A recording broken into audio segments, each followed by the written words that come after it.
Good evening friends, आप सभी लोगों का फिर से स्वागत है हमारे चैनल पर। मैं हूं पुष्पेन। तो आज मैं आप लोगों के लिए फिर से एक धमाकेदार स्टॉक लेके आया हूं जो आपके पोर्टफोलियो को मल्टीप्लाई कर देगा। अर्थात कि यदि आपके पोर्टफोलियो में ये स्टॉक होगा तो आपके पोर्टफोलियो में आने वाले 2-3 सालों में चार चांद लगा देगा। वो आप जोर जोर से जो है आज के दिन को आप लोग याद कर रहे होंगे और सोच रहे होंगे कि हाँ, कोई बंदा मिला हुआ था जिसने मल्टीप्लाई करने का एक फार्मूला बताया हुआ था और मल्टीप्लाई करने वाला एक स्टॉक बताया हुआ था। तो ध्यान रखिएगा, इस स्टॉक को आप लोग लेना ना भूलें और अपने पोर्टफोलियो का, जो आपका पोर्टफोलियो है उसमें 10% हिस्सा इसका भी जरूर रखिए। तो ध्यान रखिएगा, ये चार्ट जो है अपने आप में बहुत ही अहम है और मैं इसके पीछे साइकोलॉजी बताऊंगा, इसके पीछे रीजन बताऊंगा और ये भी बताऊंगा कि मैं इसको क्यों खरीदने वाला हूँ। तो अभी तक मैंने खरीदा नहीं हुआ है, मैं कल या परसों में इसको खरीदने वाला हूँ और किन प्राइस पे मैं खरीदूंगा। तो जैसा कि आप लोग देख रहे हैं कि मार्केट कई दिनों से लगातार गिर रही है, लेकिन ये जो स्टॉक ना अपने बॉटम से बॉटमिंग आउट हो रहा है और अपने हाई पे हाई लगा रहा है। मार्केट नीचे गिर रही है और स्टॉक ऊपर चल रहा है, ऐसा तो होता नहीं जनरली पीएसयू बैंकों में, लेकिन ये स्टॉक ऐसा ही कर रहा है क्योंकि यहाँ पे बड़े बड़े प्लेयर्स आ चुके हैं, अपनी पोजीशन बना चुके हैं। तो फिर हम क्यों चुके, हमें भी इस स्टॉक में अपनी पोजीशन बना लेनी चाहिए। तो चलिए स्टार्ट करते हैं। तो आप लोग देख पा रहे हैं जो मैंने चार्ट ओपन कर रखा है बैंक ऑफ इंडिया का है और ये मंथली चार्ट है। ध्यान दीजिएगा, ये चार्ट मंथली अर्थात एक कैंडल एक मंथ की है। तो यहाँ पे आप लोगों को मिल रहा होगा कि जो अ, एक राउंडिंग बॉटम करके एक जो है पैटर्न इस स्टॉक ने बनाया हुआ है और ये अपने मंथली ब्रेकआउट को भी ब्रेक कर चुका हुआ है।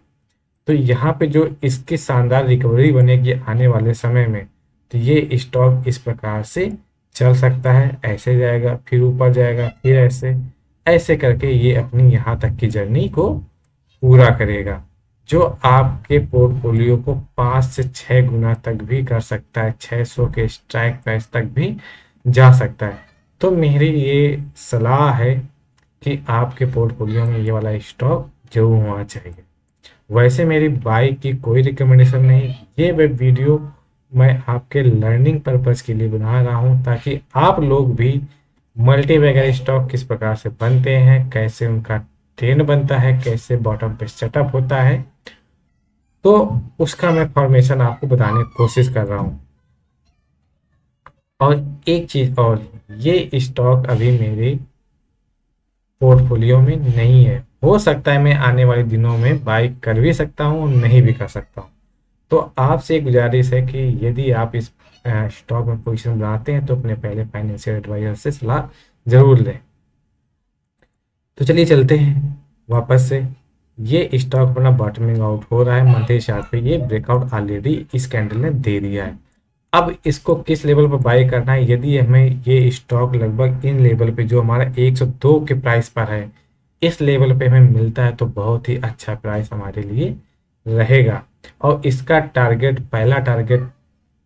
पहला इसका जो टारगेट हमें दिखाई दे रहा है, ये टारगेट हमें सीधा इस हाई का दिखाई दे रहा है जो हमें 520 का आसानी से दिख रहा है और इसका जो फाइनल टारगेट है वो 600 तक का जा सकता है। लेकिन इस स्टॉक को होल्ड करने की जो टाइम लाइन है वो मिनिमम 2 साल की, 3 साल की और 4 साल की भी हो सकती है।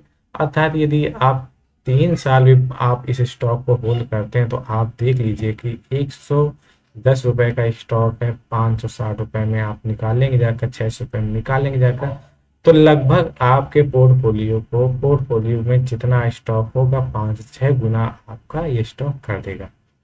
तो ध्यान रखिएगा, आपका टारगेट ये रहेगा, पहला 520 और दूसरा 600 का।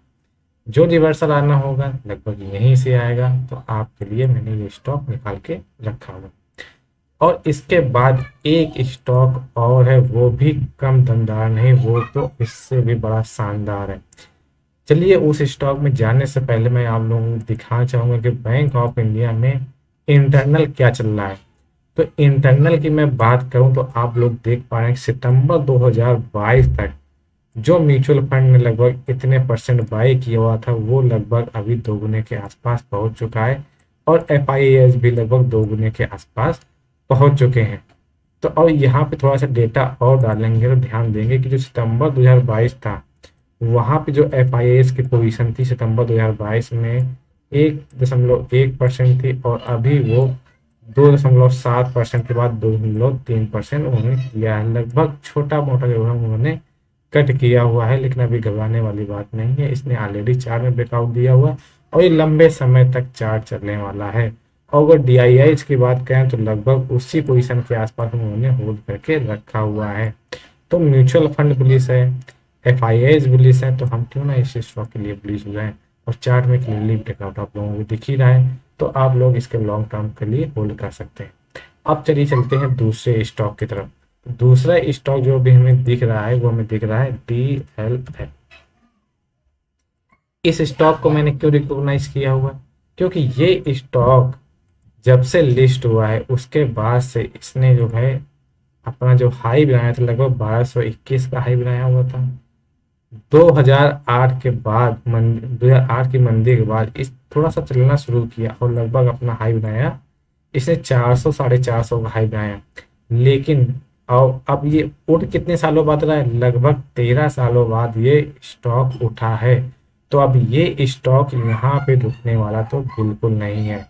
तो ध्यान दीजिएगा कि यहाँ पे स्टॉक ये रुकने वाला नहीं है, इसमें भी लगभग बहुत बड़ा राउंडिंग बॉटम पैटर्न बना हुआ है। यदि आपको स्टॉक इस प्राइस में मिलता है तो आपके लिए बेस्ट एंट्री पॉइंट इस स्टॉक के लिए रहेगी, और इसका टारगेट आप लोग यहाँ तक का लगा के जा सकते हैं, जो हमें 1100 तक का दिखाई दे रहा है।